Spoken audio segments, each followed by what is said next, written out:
Hello student, मैं D square स्वागत करता हूं आप सभी का आपके अपने चैनल डीडीएस क्लासेस पर। और स्टूडेंट क्लास 9th का मैथ में आप सभी को सीक्वेंस वाइज करा रहा हूं और चैप्टर नंबर देखेंगे 5 और चैप्टर नंबर 5 9th का देखेंगे यूक्लिड की ज्यामिति का परिचय और एक्सरसाइज 5.1 और एक्सरसाइज 5.1 का देखेंगे student question number 4। Question number 4 क्या है? क्वेश्चन नंबर 4 है स्टूडेंट, यदि दो बिंदुओं ए और बी के बीच एक बिंदु सी ऐसा स्थित है, यानी कि दो बिंदु हैं, एक बिंदु ए है और एक बिंदु बी है और उन दोनों बिंदुओं के बीच में एक बिंदु सी स्थित है। क्या है? सी बिंदु स्थित है।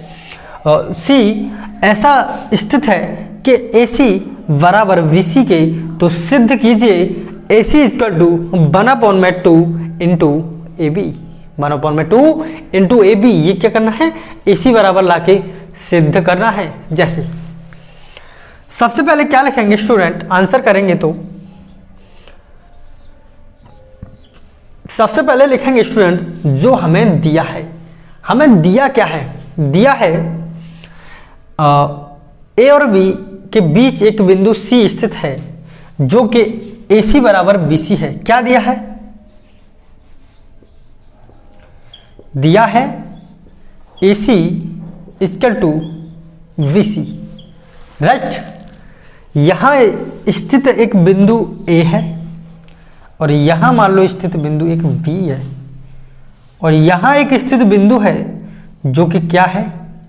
C है। और क्वेश्चन में कह रहा है student AC equal to BC, यानी कि ये जो AC है यहां से यहां तक AC की ये जो दूरी है, ये VC, ये जो VC की दूरी है इस दूरी के इक्वल है, राइट। ये क्या है? इस दूरी के इक्वल है, AC इक्वल BC। ओके, दिया क्या है? ये दिया है। और सिद्ध क्या करना है?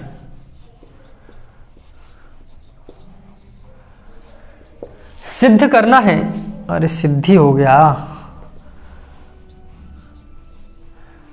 सिद्ध क्या करना है? AC equal to 1/2 into AB, right. ये सिद्ध करना, तो सिद्ध करने के लिए क्या करेंगे? उपपत्ति होगी तभी तो सिद्ध होगा। तो उपपत्ति में क्या लिखेंगे? जो दिया है, उपपत्ति, और उपपत्ति में लिखते हैं जो दिया हुआ होता। तो दिया क्या है स्टूडेंट? AC इक्वल में BC, राइट। AC इक्वल में BC और मुझे यहां क्या लेके आना है स्टूडेंट? AC और यहां क्या लेके आना है? AB, right. यहां AC लेके आना है और यहां क्या लेके आना है? AB। ओके, तो अगर स्टूडेंट में देखो यहां क्या है, क्या चाहिए मुझे? AC। क्या चाहिए? AC। और यहां क्या है स्टूडेंट? यहां चाहिए मुझे AB। क्या चाहिए यहां मुझे? AB चाहिए, AB। अगर स्टूडेंट एक बात बताओ, अगर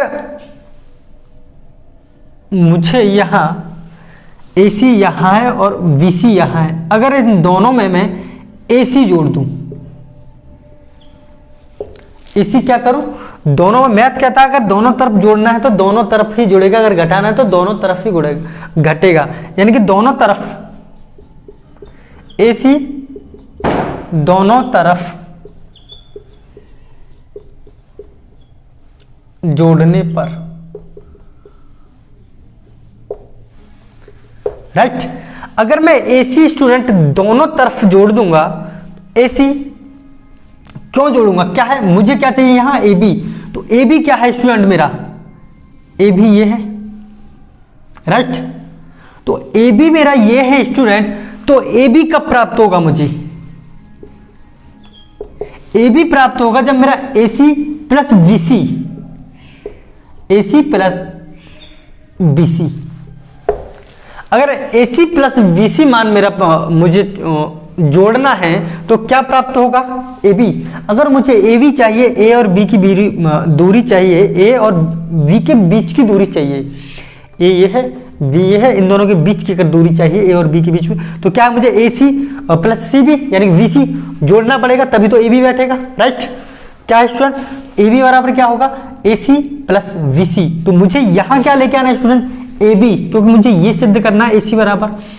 ओके, तो यहां क्या होगा, दोनों तरफ अगर मुझे यहां ए सी जोड़ना है तो फिर मैं इधर भी ए सी जोड़ूंगा, राइट। इधर क्या हो जाएगा, ए सी प्लस ए C equal B C plus ए सी, राइट। दोनों तरफ ए सी मैंने जोड़ा है। अगर मैथ ये कहता है अगर कुछ भी करना है तो इक्वल रखो मुझे, राइट। अगर इधर बायां पक्ष पे आपने ए सी जोड़ा है तो लेफ्ट दायां पक्ष पे आपने अगर ए सी जोड़ा है तो बायां पक्ष पे भी आपको ए सी जोड़ना पड़ेगा, यानी कि दोनों पक्षों में, यानी कि ए सी को जोड़ने पर क्या है, दोनों तरफ ए सी को जोड़ने पर, राइट। तो दोनों तरफ ए सी को जोड़ने पर तो बी सी प्लस ए सी, यहां क्या हो जाएगा, एक ए सी ये है, एक ए सी 2 ए सी, राइट। और इक्वल में यहां कितना हो जाएगा स्टूडेंट, बी सी ये है, बी सी और ए सी ये है, तो ये दोनों किसके इक्वल है, ए बी की, ए बी, राइट। तो यहां ए सी का अगर मैं मान निकालूंगा स्टूडेंट ए सी, तो ये 2 इंटू में है तो इधर जाके किस में चला जाएगा, बटे में, तो ए बी अपॉन में 2, यानी कि 1 तो यहां ऑलरेडी है ही है स्टूडेंट, तो क्या हो जाएगा मेरा, ए सी इक्वल में 1 अपॉन में 2, ओके, और इनटू ए बी। तो यही तो आपको सिद्ध करना है। क्या स्टूडेंट आपकी समझ में आया, ओके। इसी प्रकार आपको क्वेश्चन ये करना है, ये आपको पूरे नंबर दिला के जाएगा, क्वेश्चन आपको ऐसे ही करना है, राइट। अब देखेंगे student question number 5, question number 5 क्या, हाँ तो स्टूडेंट देखेंगे क्वेश्चन नंबर 5, क्वेश्चन नंबर 5 क्या है। क्वेश्चन नंबर 5 है स्टूडेंट, क्वेश्चन नंबर 5 कह रहा है प्रश्न 4 में सी रेखाखंड ए बी का मध्य बिंदु कहलाता है, राइट, सही है। जो हमने क्वेश्चन 4 किया है, यानी क्वेश्चन नंबर 4 जो हमने किया है, उसमें सी क्या था, रेखाखंड ए बी का मध्य बिंदु ही तो था, राइट। यानी कि हमने एक रेखा खींची थी। पहले पूरा क्वेश्चन करते हैं। तो सिद्ध कीजिए कि एक रेखाखंड का केवल एक ही बिंदु होता है, यानी कि एक रेखाखंड के बीच में केवल एक ही बिंदु होता है, ये हमको सिद्ध करना है, राइट। जैसे क्वेश्चन 4 में सी रेखाखंड ए बी का मध्य बिंदु कहलाता है, राइट। जैसे ए बी क्या था, यहां पे हमारा ए ये था और वी ये था, और ये जो सी था वो क्वेश्चन 4 में यहां था, यानी रेखाखंड ए बी का मध्य बिंदु जो था वो सी था, राइट। आगे कहलाता है तो सिद्ध कीजिए कि एक रेखाखंड का केवल एक ही बिंदु होता है, यानी कि एक रेखाखंड में केवल एक ही बिंदु होता है, राइट। तो ये रेखा थी हमारी, ओके, यानी कि ए और बी के बीच में मध्य बिंदु सी था। और सिद्ध हमने क्या किया था student, A C equal to 1/2 into A B, right. यही तो सिद्ध किया था हमने, ओके। तो अब क्या करेंगे, मुझे इसमें क्या करना है, आपको सिद्ध करके लेके आना है कि ए बी जो रेखा है, एक रेखाखंड है, उसका जो मध्य बिंदु होता है वो सिर्फ एक ही होता है, राइट। तो पहले क्या करेंगे, हम 2 बिंदु मानेंगे, तभी तो सिद्ध करेंगे कि एक ही होता है। एक पर ही कैसे सिद्ध कर लेंगे, तो सबसे पहले क्या करेंगे, 2 बिंदु मानेंगे, तब सिद्ध करेंगे कि रेखाखंड के बीच में सिर्फ एक ही बिंदु होता है, राइट। जैसे पहले हमने क्या सिद्ध किया था, A C equal to 1/2 A B, right. सिद्ध ये किया था। और अब सिद्ध क्या करना है, सिद्ध ये करना है कि ए बी के बीच में एक ही पॉइंट होगा, यानी कि एक ही बिंदु होगा, राइट। तब जैसे माना ए बी के मध्य बिंदु, ए बी के मध्य बिंदु सी और डी है, सी और डी है। अगर मैं ए बी का मध्य बिंदु स्टूडेंट यहां सी और यहां डी मान लो, राइट। ए बी का अगर मध्य बिंदु सी और डी मान लो, तो मैं बात करूंगा पहले सी का, राइट, फिर बात करेंगे डी की, ओके। अगर मैं ए सी, मैं अभी इसको नहीं मानता हूं, यानी ये बीच में है ही नहीं, मैं मान ही नहीं रहा उसको, ये बीच में है, राइट। लेकिन ये बिंदु मैंने लिया है सी और डी, लेकिन मैं नहीं मान रहा हूं कि ये बिंदु अभी है, राइट। मैं अभी सी पे काम करूंगा। अगर मैं स्टूडेंट सी पे काम करूं तो मैंने क्या सिद्ध किया था, मान लो मेरा बिंदु सी मध्यम है, ओके, तो ए सी बराबर मैंने क्या सिद्ध किया था, ए सी बराबर मैंने सिद्ध किया था 1/2 इंटू ए बी, राइट, बोलो बात सही है। जब सी मेरा मध्य बिंदु था तो मैंने क्या सिद्ध किया था, ये सिद्ध किया था, राइट। अगर मैं बिंदु अगर सी नहीं मानता हूं, मान लो सी है ही नहीं, सी है ही नहीं, मैं नहीं मानता सी है ही नहीं, मान लो सी नहीं है, ऐसे मिटा दो सी को, राइट। तो सी नहीं तो क्या है, डी है। तो अगर मैं ए डी निकालू, ए डी पहले मध्य बिंदु सी था, अगर मैं मध्य बिंदु के बारे डी लेता हूं तो ए डी निकालू स्टूडेंट, तो अगर मैं ए डी निकालू, डी बढ़ा लेता हूं, चलो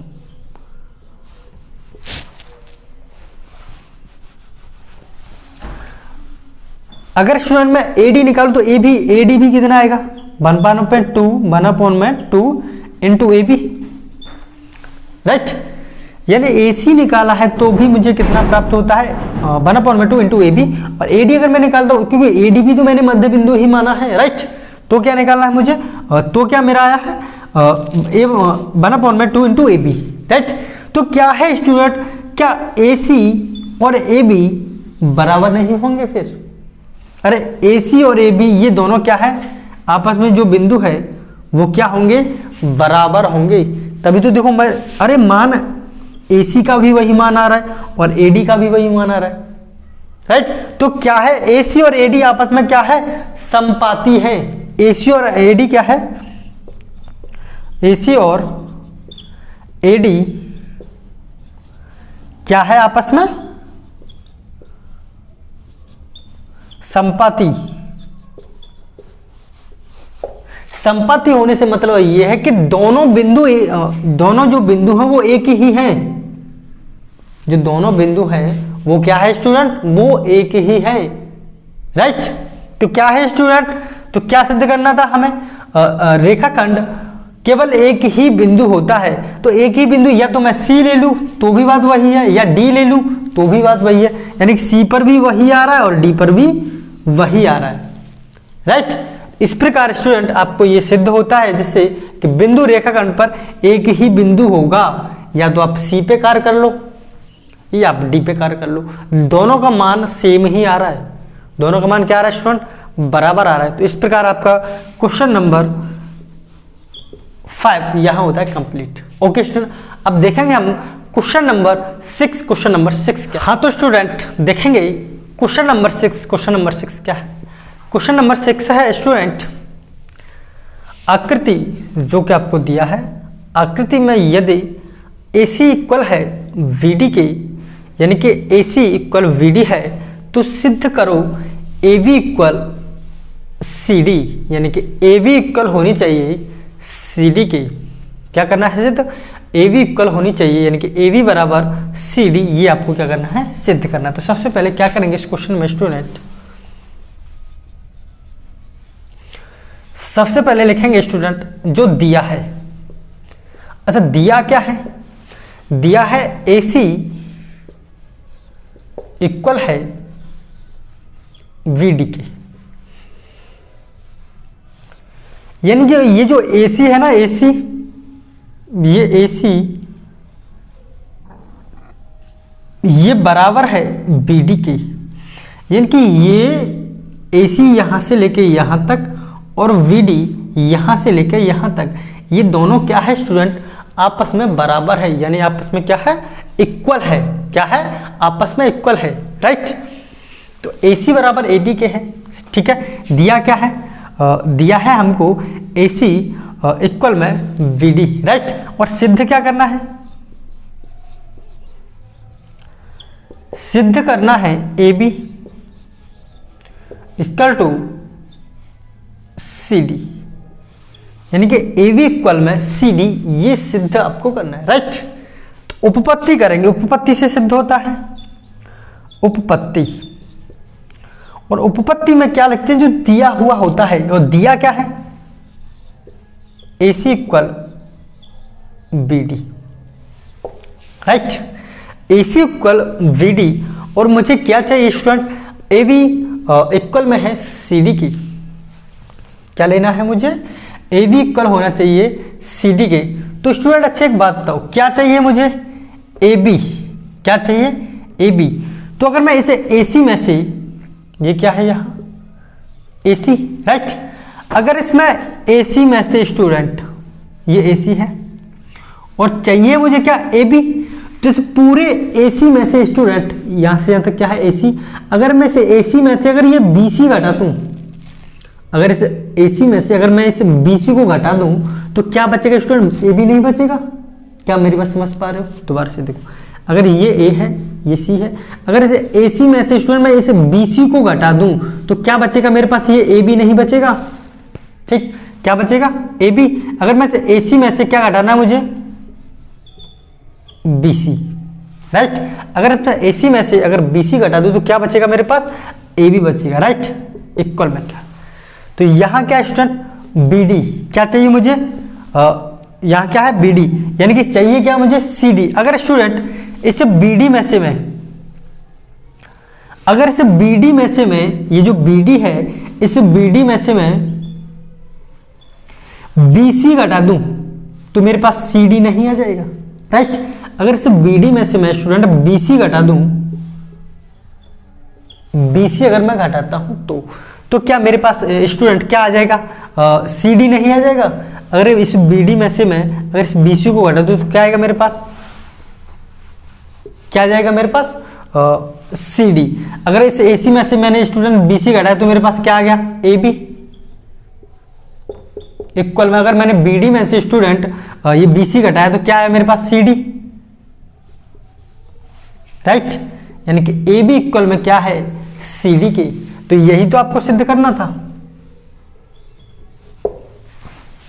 इस प्रकार क्वेश्चन होते हैं। ओके स्टूडेंट, उम्मीद है आपकी समझ में आ रहा होगा।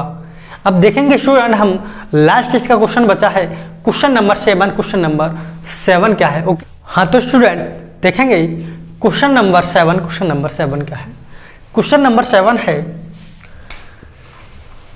क्वेश्चन नंबर 7 है स्टूडेंट, यूक्लिड की अवग्रहित की सूची में दिया गया अवग्रहित 5 एक सर्वव्यापी सत्य क्यों माना जाता है? राइट। क्या है स्टूडेंट? यूक्लिड की अवग्रहितों की सूची में दिया गया अवग्रहित 5 एक सर्वव्यापी सत्य क्यों माना जाता है? ओके, ये देखना हमें ये है कि और अवग्रहित 5 है क्या। तो अवग्रहित 5 है पूर्ण सदैव अंश से बड़ा होता है। उपरोक्त अवग्रहित हर क्षेत्र में सत्य है, अतः इसे सर्वव्यापी सत्य बोला जाता है। यानी कि अवग्रहित 5 का आंसर क्या है? यानी कि ये जो अवग्रहित 5 है वो क्या है? अवग्रहित 5 है पूर्ण सदैव अंश से बड़ा होता है। क्या ये सत्य है या सत्य? यानी कि सत्य है ना ये। अगर पूर्ण मान लो, ये पूर्ण है, ये कोई मान लो ये रोटी है, ये गोला क्या है? ये एक रोटी है, ये पूरी रोटी है। क्या है? पूरी, यहाँ यानी पूरी रोटी है। यहाँ अगर मैं इस रोटी के टुकड़े कर दूं तो एक टुकड़ा ऐसे हो जाएगा, आधी रोटी ये है और आधी रोटी ये है। तो ये जो पूर्ण है ये एक रोटी का अंश ही तो है, ये एक भाग ही तो है। क्या है? जो पूरी हमारी रोटी थी उसका क्या है? ये एक अंश है, एक भाग है। तो ये क्या है? पूर्ण जो होता है वह अंश से, यानी कि सदैव पूर्ण सदैव अंश से, यानी कि ये जो भाग है इसका अंश है उससे सदैव बड़ा होता है। राइट। अगर मैं रोटी के 4 टुकड़े कर दूं ऐसे करके,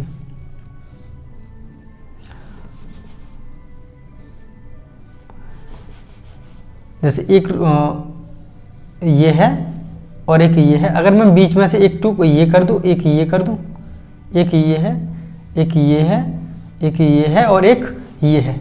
राइट। इस प्रकार एक ये है और इसी प्रकार एक ये हो जाएगा, इसी प्रकार एक ये हो जाएगा, इसी प्रकार, यानी कि क्या है? ये टुकड़े हो गए रोटी के। राइट। अब ये रोटी के टुकड़े के, यानी कि ये पूर्ण था, पूर्ण में जो अंश हो गए, क्या ये अंश पूर्ण का अंश कभी अंश जो है बड़ा हो सकता है पूर्ण से? कभी नहीं हो सकता। ठीक है। तो क्या है? पूर्ण हमेशा क्या होता है? अंश से बड़ा ही होता है, हमेशा और हमेशा बड़ा ही होगा। आंसर क्या है? पूर्ण सदैव अंश से बड़ा होता है। सही है। उपरोक्त अभिग्रहित यानी कि ये जो अभिग्रहित है, उपरोक्त अभिग्रहित हर क्षेत्र में सत्य है, यानी कि किसी भी क्षेत्र में ले लो, पूर्ण सदैव अंश से बड़ा ही होगा। राइट, पूर्ण क्या होगा? सदैव अंश से बड़ा ही होगा, अतः इसे सर्वव्यापी सत्य बोला जाता है। यानी क्वेश्चन क्या है? इसे सर्वव्यापी सत्य बोला जाता है। ओके स्टूडेंट, इसी प्रकार होगा आपका क्वेश्चन नंबर 7। राइट स्टूडेंट, और आपकी एक्सरसाइज 5.1 यही होती है स्टूडेंट, समाप्त, फिनिश। ओके स्टूडेंट, और स्टूडेंट अगर मेरा पढ़ाया हुआ आपको पसंद आता है तो मेरे चैनल को स्टूडेंट ज्यादा से ज्यादा शेयर करो, लाइक करो एंड सब्सक्राइब करो। ओके स्टूडेंट, फिर मिलता हूं मैं अगली नेक्स्ट वीडियो।